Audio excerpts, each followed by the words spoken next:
Subscribe करिए HiFi Study channel को, bell icon को प्रेस कीजिए लेटेस्ट वीडियो अपडेट सबसे पहले पाने के लिए। Hello friends, welcome back HiFi Study changing the way of education.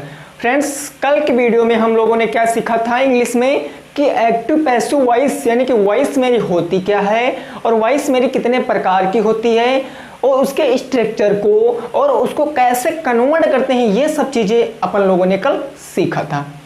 तो जो मेरे साथी कल वाली वीडियो नहीं देखे हैं तो मैं उनको यही सलाह देना चाहूँगा कि वो क्या करें, डिस्क्रिप्शन में उनको इंग्लिश की प्लेलिस्ट मिल जाएगी, वहाँ से जाकर वो एक्टिव पैसिव की वीडियो पहली वीडियो देख लें, तभी जाकर उनको ये वीडियो समझ में आएगी।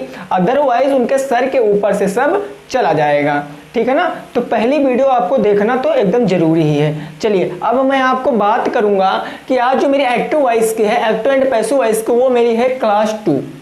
दूसरी क्लास है एक्टिव और पैसिव वॉइस की। क्लास 1 कल हम लोगों ने डिस्कस कर चुका है ना। अब देखो, मैंने कल आपको बताया क्या था, एक बार उसका हम लोग रिवीजन कर लें ताकि जो चीज़ें नहीं क्लियर हैं वो चीज़ें क्लियर हो जाए। कल मैंने आपको बताया था एक्टिव बातें कौन सी होती हैं। तो एक्टिव बातें वो होती हैं जो हम लोग ऑन स्पॉट सीधे करते हैं। बट मेरी पैसिव बातें कौन सी होती हैं? तो पैसिव बातें मेरी वो होती हैं जो हम लोग घुमा फिरा के थोड़ा सा टेढ़े मेढ़े तरीके से कर देते हैं, वो मेरी पैसिव बातें होते हैं। सपोज दिन जैसे मैंने कह दिया I am reading a book, तो ये हो गया कि मैं किताब पढ़ रहा हूँ। और पैसिव हमारी यही क्या बन जाती, a book is read by me, यानी किताब मेरे द्वारा पढ़ी जा रही है। ये हो गई बात पैसिव वॉइस की। कहने का मतलब थोड़ा सा नजरिया बदल जाता था। और मैंने कल आपको टेबल बताई थी हेल्पिंग वर्ब वाली और सब्जेक्ट वाली। हेल्पिंग वर्ब वाली टेबल जितने लोगों ने नोट किया तो अच्छी बात है, नहीं नोट किया तो पहली वीडियो उनको तो देखना ही पड़ेगा। अगर तब भी नहीं नोट कर पाए हैं तो टेलीग्राम पे मैंने उनको PDF बना के सेंड कर दिया है, तो वहाँ से आप लोग डाउनलोड करके नोट्स बनाते रहिए। चलिए ठीक है। फिर मैंने आपको हेल्पिंग वर्ब बताया था, उसका भी रिवीजन कर लेते हैं एक बार, है ना। देखिए मैंने बताया था अगर डू डज आएगा तो वहीं पकड़ के उसको इज एम आर बना देंगे, और अगर इज एम आर आएगा तो उसको वहीं पकड़ के is being am being are being बना देंगे, और अगर इज हैज या हैव आएगा तो उसको हैज बीन हैव बीन बना देंगे, और अगर मेरा हैज बीन हैव बीन आएगा तो ये मेरे बड़े भैया हैं, इसको हम लोग काट पीट नहीं सकते, यानी कि ये नो चेंज। वही बात पास्ट की होगी, तो डिड आएगा तो उसको वाज या वर बना देंगे, वाज या वर आएगा तो उसको वाज बीइंग या वर बीइंग बना देंगे, और मेरा अगर हैड आएगा तो मैं उसको हैड बीन बना दूंगा, और अगर मेरा हैड बीन आएगा तो ये नो चेंज होते हैं। मैंने आपको बताया था नो चेंज क्यों होते, क्योंकि 4 टेंस मेरे पैसिव वॉइस नहीं बनते हैं। कौन कौन से? Present perfect continuous, past perfect continuous, future continuous और फ्यूचर परफेक्ट कंटीन्यूअस टेंस मेरे पैसिव नहीं बनते हैं। एक्टिव मेरे 12 टेंस होते हैं, जबकि पैसिव मेरे 8 टेंस होते हैं। जो 4 मैंने बताया वही मेरे पैसिव में नहीं गिने जाते हैं। तो उम्मीद करते हैं ये चीज़ें कल ही आपको समझ में आ गई होंगी। अगर ये चीज़ें आप लोग कल सीख चुके हैं तो बहुत अच्छी बात है। आज केवल मैं इंट्रागेटिव, निगेटिव और कुछ सेंटेंसों की केवल मैं आपको पैसिव वॉइस बनाना बताऊंगा, ताकि आपका कॉन्सेप्ट जो प्रेजेंट टेंस का है वो एकदम क्लियर हो जाए, प्रेजेंट इंडेफिनिट टेंस का कॉन्सेप्ट एकदम क्लियर हो जाए, है ना। देखिए एक बार मैं रिवाइज करा रहा हूं कि जो मेरा एक्टिव का रूल होता है, यानी दुनिया का कोई भी सेंटेंस कितने चीजों से मिलकर बना होता है, तो सब्जेक्ट, हेल्पिंग वर्ब, और हेल्पिंग वर्ब सभी टेंसों की अलग अलग होती है। किसी में फर्स्ट फॉर्म, सेकंड सॉरी, किसी में इज एम आर, किसी में डू डज, किसी में had was were, has been have been, ये सब अलग अलग लगी होती है। फिर बात करूं मेन वर्ब की, तो टेंसों के हिसाब से मेन वर्ब अलग अलग लगती है। किसी में फर्स्ट, किसी में सेकंड, किसी में थर्ड, किसी में आईएनजी फॉर्म, और लास्ट में मेरा आ जाता है ऑब्जेक्ट। ये होता है मेरे एक्टिव का रूल। बट पैसिव में क्या करते हैं, ऑब्जेक्ट को हम लोग बना देते हैं सब्जेक्ट। कहने का मतलब जो सबसे पीछे ऑब्जेक्ट लिखा होता है उसको हम सब्जेक्ट बनाएंगे, सबसे पहले लिख देंगे। और हेल्पिंग वर्ब, अब हेल्पिंग वर्ब जब मेरी एक्टिव से पैसिव आती है तो हमारा चार्ट काम आता है। अगर इज एम आर यहाँ होगी तो is being am being are being बना देंगे। अगर डू डज होगी तो हम लोग क्या बनाते हैं, इज एम आर, ऐसे करके हेल्पिंग वर्ब चेंज करते हैं। और मेन वर्ब कोई भी एक्टिव में हो हमसे मतलब नहीं है। एक्टिव में कोई भी मेन वर्ब हो मेरे को उससे मतलब नहीं है, मेरे को मतलब है तो उसकी केवल थर्ड फॉर्म से, क्योंकि पैसिव वॉइस में हमेशा मेन वर्ब की थर्ड फॉर्म ही लगती है। और लास्ट में जो मेरा सब्जेक्ट पीछे जाता है उसके पहले बाई लगा देते हैं, देन क्लियर हो जाता है। और मैंने एक बार और एक साइड और बताई थी, सब्जेक्टिव साइड यानी कि सब्जेक्ट वाली साइड। उसमें क्या बताया था कि अगर ही है तो हिम में चेंज होता है बाई हिम में, सी है तो बाई हर में, दे है तो बाई देम में, वी है तो बाई अस में, यू है तो यू को बाई यू ही रहने देते हैं, वो चेंज मेरा नहीं होता है। और आई है तो वो बाई मी में चेंज होता है। तो ये सब मैंने कल पढ़ रखा है ना। तो आज हम क्या करेंगे, केवल कुछ एग्जाम्पल लिखे हैं, इनको सॉल्व करने की कोशिश करेंगे बस। क्लियर है ना, क्लियर है। देखिए वीडियो बहुत ज़्यादा इंटरेस्टिंग है। मैंने पहले आपको पहली वीडियो का सार क्यों बताया, क्योंकि हर चीज़ माइंड में लेकर चलना है, हर चीज़ माइंड में लेकर चलना है, तभी आप चीज़ें समझ पाओगे। अदरवाइज भाई समझ नहीं सकते हो, अदरवाइज आप समझ नहीं सकते हो। आप समुद्र हो, आप समुद्र हो, आपके अंदर बहुत गहराई है, आप सब कुछ कर सकते हो, सब कुछ कर सकते हो, लेकिन कब? आपकी सोच सही होनी चाहिए, आपकी सोच सही होनी चाहिए बस, केवल, है ना। चलिए मोटिवेशन नहीं देंगे आपको, केवल थोड़ी थोड़ी बातें आपको बता देता हूँ जो कि आपके लिए जानना जरूरी है, क्योंकि कंसंट्रेट होना पड़ता है, कंसंट्रेट होना पड़ता है, तभी चीज़ें समझ में आती हैं। चलिए ओके चलते हैं हम लोग। लिखा पहला number example, she runs free service, she runs free service. Then दूसरा हमारा he started a new business, he माने वह, स्टार्टेड माने शुरू करता है, न्यू बिजनेस माने नया कारोबार, वह नया कारोबार शुरू करता है। तीसरा है हमारा दे पब्लिश्ड माई डिज़ाइन, मेरी डिज़ाइन वो पब्लिश करता है। और पहला है सी रन्स फ्री सर्विस, सी माने वह, फ्री सर्विस माने फ्री सर्विस, रन्स माने देती है, वह फ्री सर्विस देती है। अब मैं इसको बनाऊंगा, मैं अब इसको बनाऊंगा। अब देखो मैं अब पहले इसमें आपको सब्जेक्ट ऑब्जेक्ट ये सब बता दूं ना, तो सी ये मेरा क्या हो जाएगा, तो ये मेरा हो जाएगा सब्जेक्ट, ये तो आपको पता ही है। अगर अफर्मेटिव या नेगेटिव है तो सबसे पहले तो सब्जेक्ट ही आता है। और रन्स, रन्स माने क्या होता है, दौड़ना, और दौड़ना मेरी क्या हो जाएगी, मेन वर्ब। और फ्री सर्विस मेरी क्या हो जाएगी, ऑब्जेक्ट। फ्री सर्विस क्या हो जाएगी मेरी, ऑब्जेक्ट। अब आपकी एक बात समझ में नहीं आ रही होगी कि सर इसमें तो हेल्पिंग वर्ब नहीं है, तो यार इसकी पैसिव वॉइस कैसे बनाएंगे, कैसे बनाएंगे हेल्पिंग वर्ब? तो बनाओगे भैया, बनाओगे। कैसे बनाओगे? कुछ नहीं करना है, प्रेजेंट इंडेफिनिट टेंस के अफर्मेटिव सेंटेंस में हेल्पिंग वर्ब ना लगकर मेन वर्ब की फर्स्ट फॉर्म के साथ एस या ईएस का प्रयोग करते हैं, जो कि मैंने आपको टेंस की पहली क्लास में ही बता दिया था, है ना। तो यहाँ पर देखो रन्स माने मेन वर्ब, तो एस लगा है, मेन एस लगा है, तो जिस जहां पर आपको मेन वर्ब के साथ एस या ईएस लगा मिले तो वही पकड़ लो उसको, वही पकड़ के दे मारो कि ये मेरा प्रेजेंट इंडेफिनिट टेंस होगा जी। हाँ जी बिल्कुल, ये मेरा प्रेजेंट इंडेफिनिट टेंस होगा, है ना। तो अब देखो यहाँ पर एस है, यहाँ पर मेन वर्ब के साथ एस लग गया तो समझ में आ गया जी ये मेरा प्रेजेंट इंडेफिनिट टेंस है। और प्रेजेंट इंडेफिनिट टेंस की हेल्पिंग वर्ब क्या होती है, डू और डज होती है। ये एक्टिव की होती है, और जब ये पैसिव में जाता है तो डू डज काहे में चेंज हो जाता है, इज एम आर में चेंज हो जाता है। कुछ भी प्रॉब्लम नहीं ना, कुछ भी प्रॉब्लम नहीं। अब चलिए बनाएंगे। अब मेरा पैसिव का वॉइस क्या कहता है, पैसिव वॉइस का कि सबसे पहले ऑब्जेक्ट को लाएंगे, तो जो फ्री सर्विस आपको पीछे दे रहे हैं इनको मैं पहले ले आऊंगा, तो पहले ले आऊंगा तो मेरी फ्री सर्विस आ जाएगी। सबसे पहले ये मैंने बना दिया फ्री, और ये मेरी आ गए सर्विस, फ्री सर्विस। अब देखो अब हेल्पिंग वर्ब आएगी, हेल्पिंग वर्ब डू डज है तो इज लगाएं, एम लगाएं, आर लगाएं, बोलो क्या लगाएं, क्या लगाएं। अब कुछ साथी समझ रहे होंगे इज लगाएं, आई एम तो बिल्कुल भी नहीं लगेगा, क्योंकि आई एम का प्रयोग केवल आई के साथ ही होता है ना। तो ये आई एम हो गया। अब आर, आर का प्रयोग बहुवचन कर्ता के साथ तथा यू के साथ आर का प्रयोग होता है, तो यहाँ पर क्या लगाएं, यहाँ पर कंफ्यूज मत होना, यहाँ पर आर लगेगा।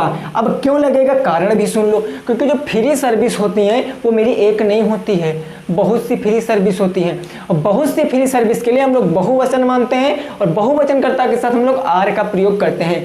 Free service are. अब क्या हो जाएगा आपका मेन वर्ब, और मेन वर्ब है क्या, रन्स। मेन वर्ब क्या है आपका, रन्स। तो रन्स की थर्ड फॉर्म क्या हो जाएगी, जरा हम लोग देख लेते हैं थर्ड फॉर्म क्या हो जाएगी। चलिए जो तुम्हारी रन की थर्ड फॉर्म होती है वो भैया रन की थर्ड फॉर्म रन ही रहती है, रन की थर्ड फॉर्म रन ही रहती है। देखिए ऑब्जेक्ट को सबसे पहले लाया, सब्जेक्ट बना दिया, हेल्पिंग वर्ब लिखा डू डज समझ के, आर लगा दिया क्योंकि फ्री सर्विस मेरी बहुत सी होती हैं। अब मेन वर्ब आएगा रन्स, रन्स की थर्ड फॉर्म रन होती है। अब सब्जेक्ट मेरा कहता है मैं बाई के साथ आखिरी में लग जाऊंगा और मेरी चीजें खत्म हो जाएंगी, तो सबसे पहले तो बाई आएगा।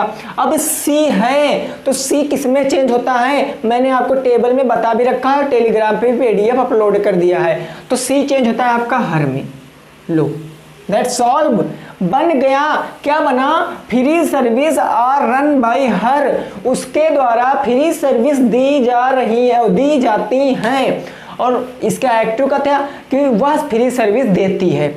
चीज़ें क्लियर हो रही ना, चीज़ें क्लियर हो नहीं बेटा, बहुत अच्छे से समझना मेरे दोस्त, बहुत अच्छे से समझना, बहुत इंपॉर्टेंट टॉपिक है ये डेली बोलचाल की भाषा में भी प्रयोग होता है, तो आप लोग बहुत अच्छे से इसको समझना। चलिए नेक्स्ट देखते हैं हमारा, he starts a new business. He माने वह, स्टार्ट्स माने स्टार्ट शुरू करता है, न्यू बिजनेस माने नया कारोबार, वह नया कारोबार शुरू करता है। अब मैं यहाँ से फिर से क्या करूँगा, लिख लूँगा अपना, ही क्या है मेरा, तो ही है आपका सब्जेक्ट, ये तो आप जान ही चुके हो। और स्टार्टेड क्या है आपका, तो स्टार्टेड कहोगे सर ये शुरू करना, मेन वर्ब हो गई है। और अ न्यू बिजनेस क्या है, तो अ न्यू बिजनेस आपका जो है ये ऑब्जेक्ट है। अब फिर से वही समस्या आ गई कि सर इसमें तो हेल्पिंग वर्ब नहीं लगी है, तो कोई प्रॉब्लम नहीं भाई मेरे, कोई प्रॉब्लम नहीं। देखो मेन वर्ब के साथ एस या ईएस लगा है, बिल्कुल लगा। जब कभी आपको मेन वर्ब के साथ एस या ईएस लगा मिल जाए ना, तो वहीं उसको पकड़ के मार दो। कहने का मतलब वहीं से उसे दे पटक मारो, क्या कि ये मेरा प्रेजेंट इंडेफिनिट टेंस है, और प्रेजेंट इंडेफिनिट टेंस की हेल्पिंग वर्ब जी क्या होती है, डू डज, और डू डज मेरे पैसिव वॉइस में इज एम आर में बदल जाती है। समझ में आ गया ना। तो मैं सबसे पहले क्या करूंगा, ऑब्जेक्ट को सब्जेक्ट बनाऊंगा, तो मैं सबसे पहले ले आऊंगा a new business, a new business. उसके बाद अब डू और डज जब चेंज हुआ इस एम आर में क्या लगाएंगे, इज लगाएंगे, एम लगाएंगे, आर लगाएंगे, जी इज लगाएंगे, क्योंकि वो एक कारोबार स्टार्ट कर रहा है ना। तो अ न्यू बिजनेस इज, अब स्टार्ट थर्ड फॉर्म क्या होती है, स्टार्टेड, क्या होती है, started. A new business is started. अब ही कहता मैं बाई के साथ लग जाऊंगा और चीजें क्लियर कर दूंगा। ही काहे में चेंज होता है, हिम में चेंज होता है। लो भैया बन गया, क्या बन गया, अ new business is started by him, उसके द्वारा नया बिजनेस शुरू किया जाता है। समझ में आ गया ना, समझ में आ गया, बहुत अच्छे समझना, टेंशन बिल्कुल भी मत लेना, हर चीज समझ में आपको आएगी, टेंशन तो लेना ही नहीं है आपको, है ना। अब देखिए नेक्स्ट है हमारा third number, they publish my designs, वह मेरे डिजाइन पब्लिश करता है, करते हैं, वे मेरे डिजाइन पब्लिश करते हैं। बना दे इसको, जी बना दें, जी पहले आप बना लीजिए, वीडियो को रोक कर पहले आप बना लीजिए उस।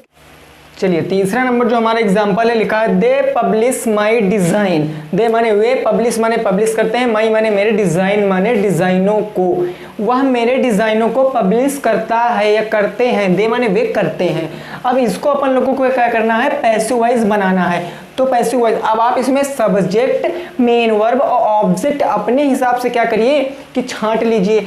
तो मैं बताया दे मेरा क्या हो जाएगा, सब्जेक्ट, और पब्लिश करना, किसी चीज़ की पब्लिश, किसी चीज़ को दिखाना, ये हो जाएगा मेरा मेन वर्ब, और माई डिज़ाइन ये हो जाएगा मेरा ऑब्जेक्ट। तो क्या करेंगे, ऑब्जेक्ट को सबसे पहले ले आएंगे, जैसा कि रूल कह रहा है कि जो ऑब्जेक्ट है उसको सबसे पहले लाएंगे। तो ऑब्जेक्ट को मैं सबसे पहले ले आऊँगा, तो डिज़ाइन, माई डिज़ाइन है तो इसको मैं सबसे पहले ले आऊँगा, तो मेरा क्या बन जाएगा, माई डिजाइन्स, ये हो गया माई डिजाइन्स। अब यहाँ बताओ इज लगाएंगे, एम लगाएंगे कि आर लगाएंगे, तो माई डिजाइन्स एस लगा है, कहने का मतलब ये बहुवचन है, और बहुवचनकर्ता के साथ हम क्या प्रयोग करते हैं, तो सर बहुवचनकर्ता के साथ आर लगाते हैं, जैसा कि मैंने आपको प्रेजेंट कंटीन्यूअस टेंस में ही बता रखा था। तो माई डिजाइन्स आर, अब मेन वर्ब आएगी पब्लिश करना, पब्लिश की थर्ड फॉर्म पब्लिश्ड होती है, याद रखना, पब्लिश्ड की थर्ड फॉर्म पब्लिश्ड होती है, मैंने पब्लिश्ड कर दिया, माई डिजाइन्स आर पब्लिश्ड। अब सब्जेक्ट कहता मैं जाऊंगा बाई के साथ लग जाऊंगा, काम खत्म हो जाएगा, बाई। अब दे किसमें चेंज होता है, तो सर दे मेरा देम में चेंज होता है, लो बन गया। तो ये थे भैया मेरे अफर्मेटिव सेंटेंस, मतलब ये सिंपल वाक्य थे जिसमें नॉट का प्रयोग नहीं हो रहा था ना, है ना, नॉट का प्रयोग बिल्कुल भी नहीं हो रहा था। अब अपन लोग क्या देखेंगे, निगेटिव और इंट्रागेटिव, है ना। वीडियो बहुत ज़्यादा इंटरेस्टिंग है, छोड़ के भाई मेरे कहीं भी मत जाना, छोड़ के कहीं भी मत जाना।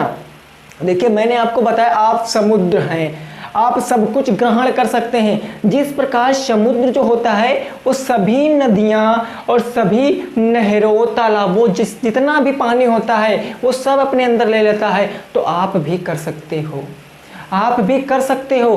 तुम समुद्र हो, तुम जितना भी ज्ञान अपने अंदर ले लोगे सब ज्ञान एडजस्ट हो जाएगा, सब ज्ञान एडजस्ट हो जाएगा और तुम अपना ज्ञान दूसरे को दे भी सकते हो, जिसके जैसे उसको ज़रूरत है। तो अगर तुम्हारे पास चीज़ है तो तुम उसको दे भी सकते हो। ठीक उसी प्रकार जिस प्रकार समुद्र के आसपास अगर कहीं पानी की ज़रूरत है तो समुद्र से वहाँ से नहरें नदियाँ निकाल दी जाती हैं, तो वो मेरा हो जाता है, उसकी ज़रूरत के अनुरूप वो कार्य करता है। ठीक उसी प्रकार भाई आप भी कर सकते हो, है ना, आप भी कर सकते हो। देखिए अभी लाइफ एंजॉय करने के लिए बहुत ज़्यादा टाइम पड़ा है, लेकिन ये जो समय है ये दोबारा आने वाला नहीं है।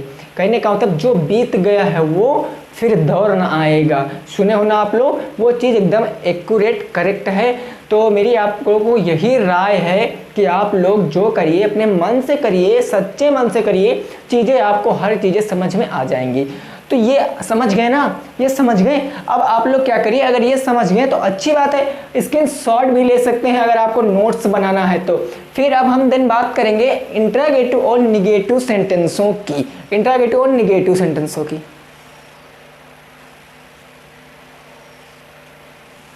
चलिए अब हम बात करेंगे अपने 3 एग्जाम्पल और सॉल्व करेंगे और जो मेरा प्रेजेंट इंडेफिनिट टेंस है वो फाइनली क्लियर हो जाएगा, है ना। देखिए अब ये जैसे लिखा है sentence, I do not eat a mango, मैं आम नहीं खाता हूँ। नेक्स्ट है हमारा Mohan does not go to home, Mohan घर नहीं जाता है। तीसरा हमारा डू यू लव मी, क्या तुम मुझे प्यार करते हो। ये 3 सेंटेंस हैं, ये 2 इंट्रागेटिव हैं, ये डबल इंट्रागेटिव है। अब इनकी हम लोग पैसिव वॉइस कैसे बनाएंगे वो चीजें अपन लोग समझ लें। बाकी अफर्मेटिव तो हम लोगों ने अभी सीख लिया है ना। कुछ नहीं भाई, मेरा चेंज होता है, टेंस पढ़ रखा है तो बस टेंस से ही रिलेट करेंगे, हर चीजें समझ में आ जाएंगी। टेंस ही सही समझेंगे, टेंस से ही समझेंगे, क्योंकि टेंस क्या करता है, 70% अंग्रेजी कवर करता है। समझ गए ना, 70% अंग्रेजी मेरी टेंस भाई मेरे कवर करता है। कुछ ना करो, देखो कैसा जादू कर देंगे इसमें। बस पहले मेरे को पता होना चाहिए जो सेंटेंस लिखा है उसमें सब्जेक्ट क्या, ऑब्जेक्ट क्या, हेल्पिंग वर्ब क्या, ये सब मेरे को पता होनी चाहिए। तो आई क्या है, मेरा सब्जेक्ट है। मैं आपके सुविधा के लिए यहाँ पर केवल लिख रहा हूँ ताकि आपको हर चीज़ समझ में आ जाए। आई क्या आपका सब्जेक्ट है और डू क्या है आपकी हेल्पिंग वर्ब है। और नॉट तो आपको पता है निगेटिव सेंटेंसों का चिन्ह है, यानी कि बताता है कि मैं निषेधात्मक वाक्य हूँ। और ईट, यहाँ पर ईड लिख गया है, यहाँ पर ईट होगा ना। यहाँ पर जो ईट है ये आपकी मेन वर्ब हो जाएगी, ये आपकी मेन वर्ब हो जाएगी। और लास्ट में क्या बच जाएगा आपका ऑब्जेक्ट, लास्ट में क्या आपका बच जाएगा ऑब्जेक्ट। वीडियो छोड़ के बिल्कुल भी मत जाना, क्योंकि इसके बाद मैं जो बताऊंगा वो चाहे जितना सेंटेंस लंबा हो, यहाँ तो केवल अभी 4 ही चीज़ दी होती हैं, subject, helping verb, main verb, object. अभी तो बहुत इतना लंबा सेंटेंस मैं दूंगा, देखना उसकी आप यूँ चुटकियों में आप लोग उसके क्या करना होगा, पैसिव वॉइस। तो वीडियो छोड़ के मत जाना, क्योंकि जितना निचोड़ है वो मैं वीडियो के लास्ट में देने वाला हूँ, है ना। तो अब क्या करेंगे, कह रहा है जी रूल मेरा वही रहेगा, ऑब्जेक्ट को कहाँ ले आएंगे, सब्जेक्ट बना लेंगे। तो ऑब्जेक्ट क्या है मेरा, आ फूड, तो आ फूड को मैं सबसे पहले लाऊंगा। अब हेल्पिंग वर्ब आएगी, जैसा कि रूल कह रहा है, देखो हेल्पिंग वर्ब आएगी। और हेल्पिंग वर्ब मेरी डू डज काहे में चेंज होती है, इज एम आर में। तो बताओ इज लगाएं, एम लगाएं, आर लगाएं। तो इज कहता है मैं एक वचनकर्ता के साथ लगूंगा, एम कहता है मैं आई के साथ लगूंगा, यू कहता है मैं बहुवचनकर्ता तथा यू के साथ लगूंगा। तो ये बताओ ए फूड, खाना एक वचन है तो एक वचनकर्ता के साथ इज लगाएंगे। बोलो इतने में कोई प्रॉब्लम नहीं ना। अब फूड इज, अब नाट है तो यहाँ पर भी नाट लगा दो, क्या प्रॉब्लम है।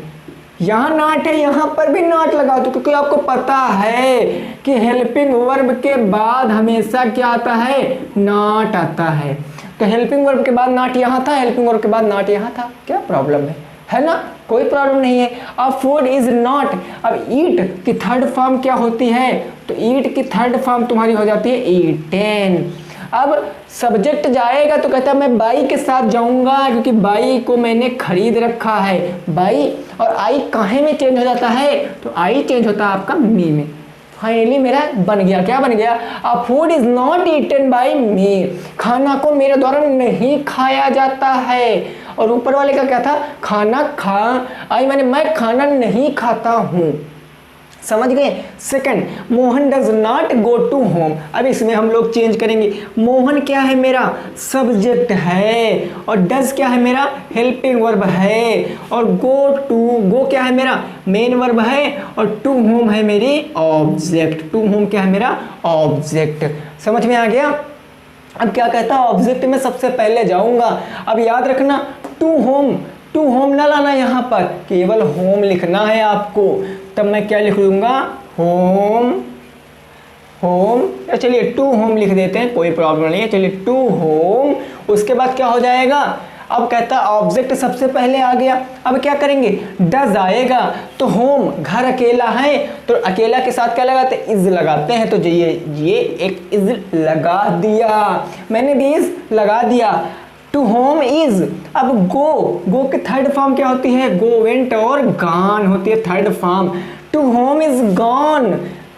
सॉरी, अभी रुको, निगेटिव है तो नॉट भी लगा देंगे, इज के बाद नॉट लगा देंगे। अब आ जाएगा मेरा गॉन, है ना? नॉट मैंने छोड़ रखा था, तो क्या आ गया? To home is not gone. अब मोहन जाएंगे, तो मोहन कहते हैं मैंने भी बाई को खरीदा है, तो बाई हो जाएंगे मोहन। अब एक चीज समझो, मैंने आपको नाम तो नहीं बताया था कि नाम के साथ बाई लगेगा। जी बिल्कुल, आपको साड़ी में नहीं बताया था, लेकिन मैंने ये जरूर बताया था किसी का भी नाम आएगा उसके साथ मेरे को बाई लगाना ही लगाना है। कोई भी नाम आए सब्जेक्ट के साथ, सीता, गीता, मोहन, राधा, कुछ भी आ जाए तो वहां पर हम लोग बाई के साथ उसको लिख देंगे, देन मेरा क्लियर हो जाएगा। लास्ट है मेरा do you love me. Do you love me, तुम मुझे प्यार करते हो क्या? तुम मुझे प्यार करते हो। अब इसको बनाएंगे। अरे कुछ नहीं चेंज करना जी, खेल जाएंगे, बस खेल जाएंगे। समझ गए? तो 2 सेकंड में उड़ा के मार दोगे इसको। कैसे भाई? इंटरोगेटिव सेंटेंस है, ठीक, समझ लो कैसे बनाएंगे।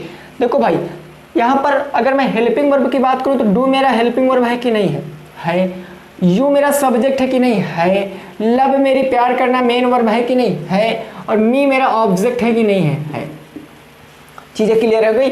अब ऑब्जेक्ट कहता है मैं सबसे पहले आऊंगा, लेकिन आपको पता है ये इंटरोगेटिव सेंटेंस है, और इंटरोगेटिव सेंटेंस हमारे हेल्पिंग वर्ब से शुरुआत होते हैं। लेकिन मी मैं पहले ले आऊं, समझाने के लिए मी ले आऊं, तो मी जब पैसिव से एक्टिव में आएगा तो सॉरी पैसिव से एक्टिव से पैसिव में जाता है तो मी आई मी में चेंज होता है, तो मी भी तो आई में चेंज हो जाएगा, तो आई।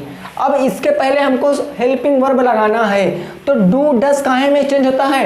इज एम आर में, और आई के साथ क्या लगाते हैं? एम लगाते हैं, तो मैं यहाँ पर एम लगा दूंगा, मैं एम लगा दूंगा, एम आई। चीजें क्लियर हो गई? अब लब आएगा, तो लब की थर्ड फॉर्म क्या होती है? लव्ड। लब्ड हो गई। अब यहाँ पर यू जाएगा बाई के साथ, तो यू काहे में चेंज करे? बताओ, यू काहे में चेंज होता है? अरे यू ही रहता है, अरे यू ही रहता है, और ये वाला चिन्ह लगा देंगे बस। Am I loved by you, am I loved by you, क्या मेरे को तुम्हारे द्वारा प्यार किया जाता है? क्या हमको यानी मैंने क्या मुझे तुम्हारे द्वारा प्यार किया जाता है? तो बन जाएगा डू आई लव्ड बाय मी। समझ में आ गया? तो उम्मीद करते हैं आपको इंटरोगेटिव, डबल इंटरोगेटिव, अफर्मेटिव सब आप लोग बना लोगे।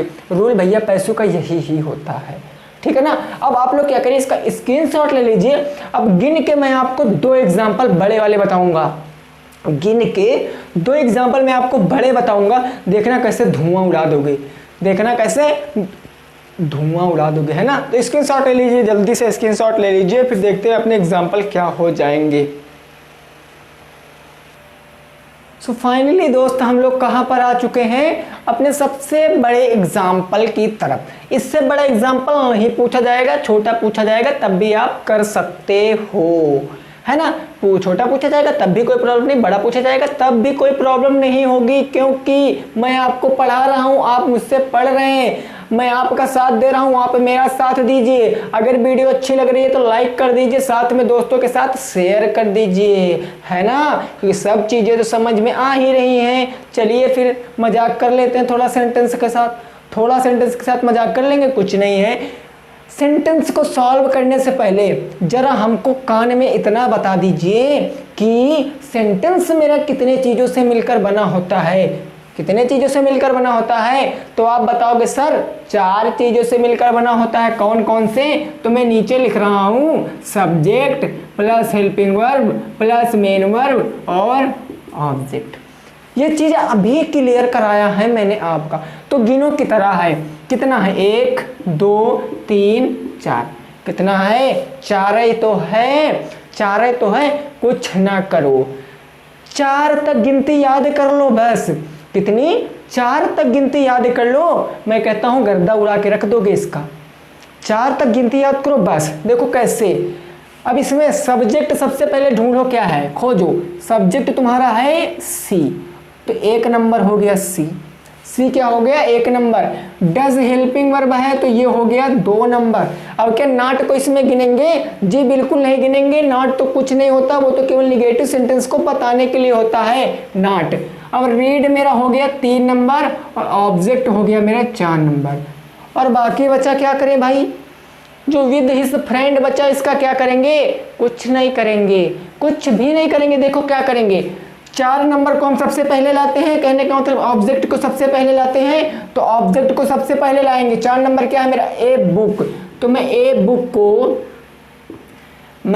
बुक को सबसे पहले ले आऊंगा। अब डज है तो ए बुक मेरी किताब है कि नहीं है? तो एक वचनकर्ता के साथ डू डज का है में चेंज होता है इज एम आर में, तो इसलिए मैंने इज लगा दिया। अब नॉट है तो मैं नॉट भी लगा दूंगा। अब बुक इज नॉट। रीड की 3rd फॉर्म क्या होती है? तो वो होती है आपकी रीड। बाई सी काहे में चेंज होता है जी? तो सी मेरा हर में चेंज होता है हर। अब यार लो, अब उतना बच गया क्या उसको काट के फेंक देंगे? अरे ऐसा कुछ नहीं करते हैं यार, जो बच्चा उसको लिख लेते हैं बस। क्या बचा? With his friend, with his friends. नहीं समझे? हमको 4 तक की पैसू बनाना है, हमको 4 तक की पैसू बनाना। बाकी जितना बचे उससे कोई मतलब नहीं, जितना ऊपर बचे वही नीचे लिख देंगे बस। भाई मैंने 4 तक सेंटेंस बनाया। अब बुक ऑब्जेक्ट का सबसे पहले लाया, डज को नीचे लाया, इज में हो गया, नॉट था तो नॉट तो लगेगा ही, रीड था तो रीड की 3rd फॉर्म रीड ही होती है। सी गया मेरा बाई हिम हर में चेंज हो गया। बाकी बचा मेरा विद हिज फ्रेंड्स। मैंने वहां से कॉपी किया, यहाँ पर पेस्ट कर दिया, चीजें क्लियर। दुनिया का कितना भी बड़ा सेंटेंस आए, हमको केवल 4 चीजें पढ़नी है। Subject, helping verb, main verb, object. 4 की पैसिव वाइज बनाएंगे, बाकी जितना बचेगा उसको ऐसे का कॉपी पेस्ट कर देंगे। अगर ये समझ में आया तो उम्मीद करते हैं नीचे वाला आप अपने आप कन्वर्ट करके बता दोगे। नीचे वाला आप अपने आप कन्वर्ट करके बता दोगे। They do not play a match with his brother. वे अपने भाई के साथ मैच नहीं खेलते हैं। चलिए बनाइए, मैं भी साथ में बनाता हूँ, आप वीडियो को रोक के बना लीजिए ना, फिर हमारे आंसर से आप लोग मिला लेना। चलिए 1 number subject, 2 number helping verb, 3 number main verb हो गया मेरा 3 नंबर, और आ मैच ऑब्जेक्ट मेरा 4 नंबर। 4 नंबर को सबसे पहले ले आएंगे तो बन जाएगा ए मैच डू लगेगा यहाँ पर। क्या लगेगा? मैच अकेला है तो इज लगाएंगे। क्यों लगाएंगे? क्योंकि मेरी do does is am are में बदलती है, तो एक वचनकर्ता के साथ मैंने इज लगा दिया। अब मैच इज, नॉट है तो नॉट तो आ ही जाएगा। प्ले की 3rd फॉर्म प्लेड होती है तो मैंने प्लेड लगा दिया। अब दे है तो बाई के साथ जाएगा, तो बाई किस में हो जाएगा? देम में। और क्या बचा मेरा? विद हिज ब्रदर, तो यहाँ पर भी हो जाएगा भाई तुम्हारा with his brother, with his BROTHER, with his brother. समझ में आया? समझ में आया ना? कब समझ में आएगा? बताओ कब समझ में आएगा? यहाँ समझे आप, यहाँ आपके स्ट्रक्चर में छप गया, यहाँ स्ट्रक्चर माइंड में छप गया। अब क्या करना आपको? अपने आप बनाइए भाई मेरे, अपने आप मेरे बंधु, मेरे प्रिय शिष्य, मेरे प्रिय साथी, अपने आप बनाइए सेंटेंसों को, अपने आप उसकी पैसिव वॉइस बनाइए, तभी आप कर सकते हो, तभी आप कर सकते हो। और मेरी वो बात जो मैंने अभी आपको बताई थी, याद रखना, आप क्या हो? समुद्र हो। आप सब कुछ अपने अंदर ले सकते हो। आपके अंदर इतनी शक्ति है कि आप सबको मार सकते हो। आप बहुत बड़े बलवान आदमी हो। आप ये समझो कि मैं ऐसा बंदा हूं कि कोई ऐसा काम नहीं जो मैं नहीं कर सकता। मैं उसको डेफिनेटली कर सकता हूं, मैं उसका गर्दा उड़ा सकता हूं, कत्ताई पूरा उसका धुआंधार बैटिंग कर सकता हूं, हर बॉल को मैं बाउंड्री के पार पहुंचा सकता हूं। ये आपके अंदर क्षमता होनी चाहिए, है ना। तो अगर आपको वीडियो अच्छी लगी है तो वीडियो को लाइक कर देना, साथ में अगर मेरे चैनल पर पहली बार आए हैं तो चैनल को सब्सक्राइब करते वक्त बेल आइकन जरूर प्रेस कर लेना। इससे क्या होगा कि ऐसे इंटरेस्टिंग वीडियो रोज मैं आप लोगों के लेकर आता रहता हूं, तो उसका नोटिफिकेशन आपके पास पहुंच जाएगा और आप उस वीडियो को सबसे पहले देख पाएंगे। चलिए ठीक है ना, तो वीडियो को लाइक करना बनता है भाई मेरे। चलिए फिर, जय हिंद, जय भारत और वंदे मातरम।